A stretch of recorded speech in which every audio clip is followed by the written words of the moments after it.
Welcome to টুকিটাকি রান্নাবাটি। আজ নিয়ে চলে এসেছি বাঁধাকপির একটা নিরামিষ রেসিপি নিয়ে। বাঁধাকপির নিরামিষ রেসিপি আমি এর আগেও দেখিয়েছি, কিন্তু আজকের বাঁধাকপিটা একটু অন্য রকম। পার্পল কালারের একটা বাঁধাকপি আমি নিয়ে এসেছিলাম, তো ভাবলাম সেটা দিয়েই কিছু রান্না করি। আর সাথে ছিল কালারফুল ক্যাপসিকাম, আলু আর কড়াইশুঁটি। ফার্স্টে ক্যাপসিকামগুলো ভেজে নিলাম, সাথে এবার দিয়ে দিলাম একটু কাঁচা তেজপাতা, শুকনো লঙ্কা ফোড়নে, আর দিলাম গোটা জিরে দিয়ে খুব ভালো করে যখন ওটা ফোড়নটা থেকে সুন্দর গন্ধ ছাড়বে, তখন আমি কেটে রাখা আলুগুলো দিয়ে দেব। সাথে দেব নুন আর হলুদ। তোমরা কে কে এই রকম বাঁধাকপি খেতে পছন্দ করো অবশ্যই কমেন্ট করে জানিও। আমার কিন্তু দারুণ লাগে, কারণ এই বাঁধাকপিগুলো নিরামিষভাবে রান্না করলেও খেতে কিন্তু লাগে আমিষ, মানে মাছের মাথা দিয়ে রান্না করলে যেমন টেস্ট আসে, এই পার্পল বাঁধাকপিগুলো নিরামিষ রান্না করলেও কিন্তু ঠিক সেই রকমই আমি টেস্ট পাই।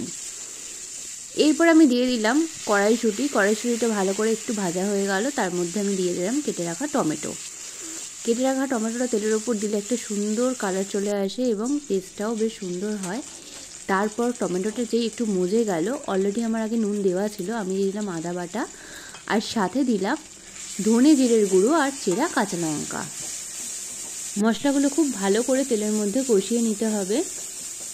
ইতিমধ্যে আমি কুচিয়ে রাখা বাঁধাকপিগুলোকে নুন জলে ভাপিয়ে নিয়েছি।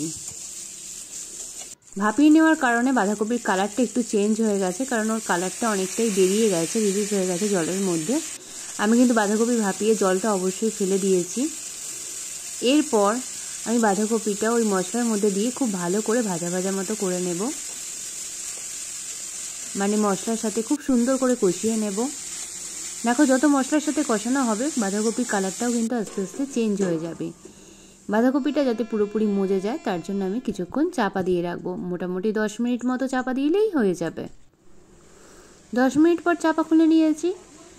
দেখো কালারটা কতটা চেঞ্জ হয়ে গেছে, আমরা বুঝতেই পারছি বাঁধাকপিটা অনেকটাই মজে গেছে। আরও ভালো করে নাড়াচাড়া করে নিতে হবে। নাড়াচাড়া করতে করতে বাঁধাকপিটা আরও মজবে, আরও কালার চেঞ্জ হবে। বাঁধাকপি যখন পুরোপুরি প্রায় হয়ে এসছে, লাস্টে আমি দিয়ে দিয়েছি পরিমাণ মতো চিনিটা দিয়ে দিয়েছি। তার কারণ হলো, চিনিটা যদি আগে দিতাম তাহলে বাঁধাকপিটা মজতে অর্থাৎ একটু সফট হতে সময় লাগে। এরপর আমি লাস্টে দিয়ে দিলাম ঘি আর গরম মশলা, আর লাস্টে দিয়ে দিলাম ওই যে আগে থেকে ভেজে রাখা ক্যাপসিকামগুলো ছিল, ওই কালারফুল ক্যাপসিকামগুলো দিয়ে সমস্তটা ভালো করে মিশিয়ে নিলাম। তাহলেই রেডি আমাদের নিরামিষ বাঁধাকপি।